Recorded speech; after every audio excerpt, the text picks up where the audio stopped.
E a gente já vai direto para a fronteira de Gaza, ali entre Israel e Gaza, para chamar o Américo Martins, que traz para a gente, vem trazendo para a gente relatos impressionantes de um momento onde a gente percebe que Israel tem intensificado os bombardeios a Gaza.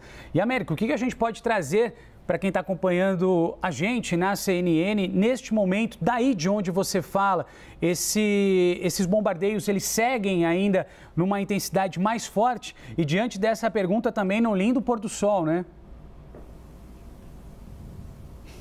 Um lindo pôr do sol em cima da trágica faixa de Gaza. Renan, há uns 10 minutos atrás, mais ou menos, houve uma intensificação dos bombardeios muito próximos. Aqui atrás, exatamente nesta direção, fica a cidade de Gaza, que é a principal cidade da faixa de Gaza, e houve uma série de explosões. Eu consigo ver alguns incêndios que a câmera não está captando, e neste momento parou um pouco. Tem uns poucos minutos que a atividade militar israelense parou um pouquinho.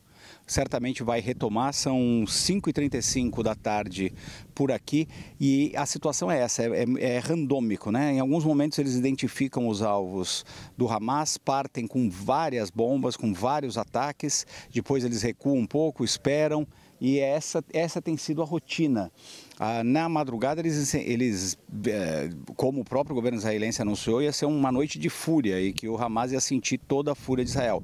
Durante a madrugada foi sem parar os bombardeios. Agora talvez volte a piorar isso com o cair da noite lá na faixa de Gaza. Inclusive, o exército de Israel vai ter muito mais mobilidade, obviamente, para operar durante a noite dentro do território da faixa de Gaza por conta da alta tecnologia que eles têm. Eles têm, por exemplo, aqueles aparelhos que eles conseguem enxergar no escuro, eles têm GPS de última geração, eles têm muita tecnologia, um Estado e um exército que investe muito em tecnologia. E o Hamas, obviamente, não tem nenhum desses equipamentos. Então, Israel certamente vai forçar muito mais essas atividades no terreno, as atividades da infantaria e dos seus exércitos, dos seus tanques, perdão, do exército israelense no terreno durante a madrugada, como aconteceu essa noite. A noite passada foi a noite de maior bombardeios e de maior avanço aí dos israelenses, onde eles aumentaram muito os ataques na faixa de Gaza. As informações que a CNN conseguiu confirmar lá da faixa de Gaza, que é uma operação inclusive difícil, porque estão sem telefone e sem internet, é de que a faixa de Gaza caiu num caos total. As pessoas estavam em pânico, ouvindo explosões o tempo inteiro e sabendo que Israel tinha aumentado muito os bombardeios, ao mesmo tempo que não conseguiam se comunicar com outras pessoas, outros familiares, para saber, por exemplo, se estavam todos bem ou se eles tinham sido atingidos em algum desses bombardeios ou estavam com algum tipo de problema. Esse é um dos aspectos mais sérios desse blackout total das comunicações na faixa de Gaza, Renan, que é justamente a questão humanitária. Como a ONU vai fazer para distribuir água, alimentos, comida, se ela não consegue se comunicar com as pessoas? Onde as pessoas vão tentar encontrar esses víveres, essas coisas para continuar vivendo? Então, a questão humanitária, a ONU alertou sobre isso, o Crescente Vermelho alertou sobre isso e a Cruz Vermelha também. Então, é um fator muito sensível com relação à questão da comunicação.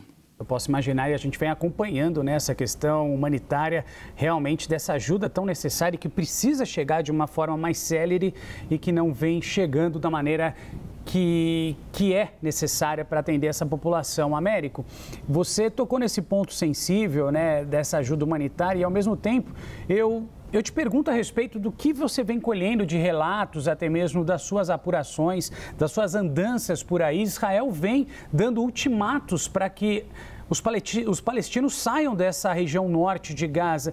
E diante desse cenário, você consegue enxergar que há esse deslocamento, que as pessoas realmente estão atendendo a esse pedido ou não?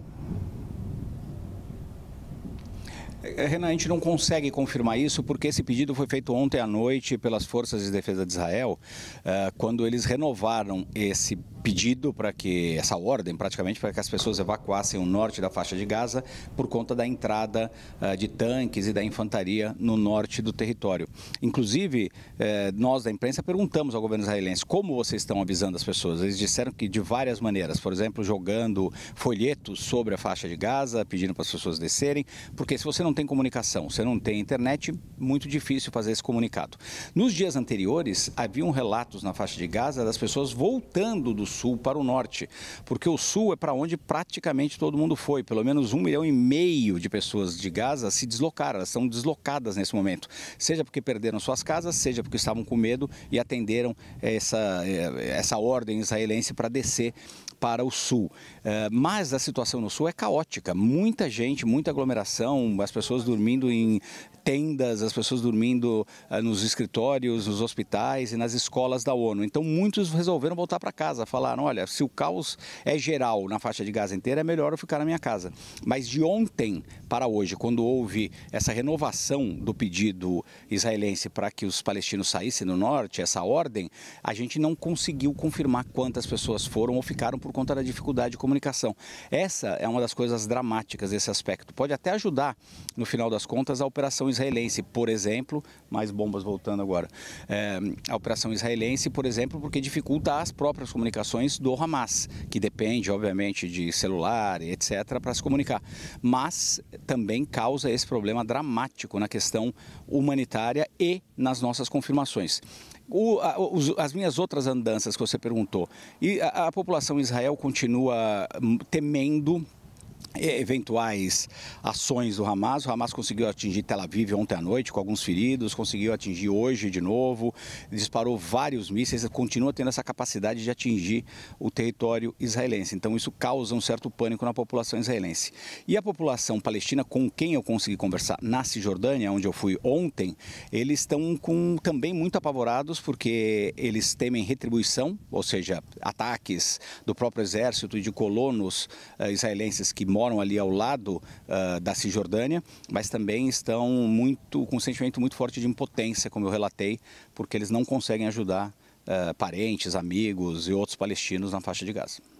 Se você está chegando agora na CNN Brasil, às 11 horas e 41 minutos, o Américo está na fronteira entre Israel e a faixa de Gaza. Ele está no limite, e ao longo do agora, amanhã, desde o início do jornal, das participações do Américo, ele mostrou uma série de ataques por parte das forças israelenses. Enquanto ele fala com a gente, dá para se ouvir, sim, alguns estampidos. Então, esporadicamente, se você está acompanhando a gente e ouve barulhos mais fortes, pode ter certeza que são estampidos de explosões mesmo que estão acontecendo ao vivo, ali, enquanto o Américo traz para a gente esse relato. Aliás, Américo, eu aproveito para te estender uma pergunta, uma curiosidade minha, e claro que acho que deve ser uma curiosidade tanta gente. Como você consegue se deslocar? Você está aí todo paramentado, né, com colete da imprensa, capacete, é assim que os jornalistas estão trabalhando, mas você tem um tempo para ficar num determinado local? Você está no limite aí do conflito, talvez numa das áreas,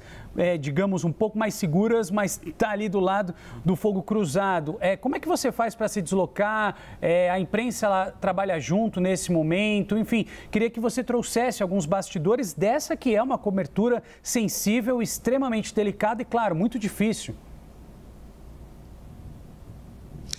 Renan, primeiro você tem que planejar o que você vai querer. Então, todos os dias eu planejo. Hoje, obviamente, a pauta era vir aqui para a fronteira, porque é aqui que aumentaram os combates nessa noite. Quando eu fui para a Cisjordânia, também tive que planejar. No caso da Cisjordânia, precisava de um intérprete, precisava de uma pessoa que me ajudasse ali numa produção para poder saber exatamente aonde ir, que forma ir, me ajudar a sentir o ambiente, se ele fica pesado ou não, porque existe uma antipatia muito grande com relação à imprensa, dos dois lados, inclusive, Renan. Quando a gente está fazendo os links nas ruas, das grandes cidades, por exemplo, existe uma certa antipatia, porque naturalmente a gente relata o que a gente vê e a gente relata o que a gente apura. E as pessoas querem que passe a mensagem que elas querem, né? Muito parecido com polarização política. Então, aqui que você está numa guerra, os israelenses querem que você simplesmente adote o lado israelense, a mesma coisa com os palestinos. Então existe ali uma certa um cuidado que você tem que tomar. Esse é o tipo de cuidado que eu tomei lá.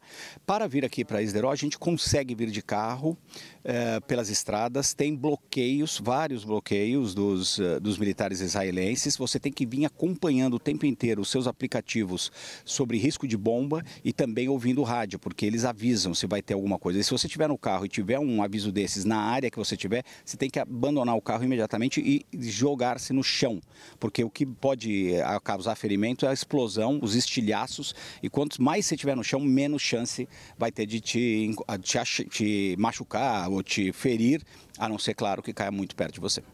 Impressionante, Américo. Muitíssimo obrigado. Mais uma vez, eu reitero o pedido aqui, não só meu, mas, claro, de todos os amigos que estão juntos nessa cobertura. Américo, se mantenha seguro, em cuidado. Muito obrigado demais aí. Agradeço pela sua contribuição ao longo dessa manhã aqui na CNN. Se cuide, meu amigo.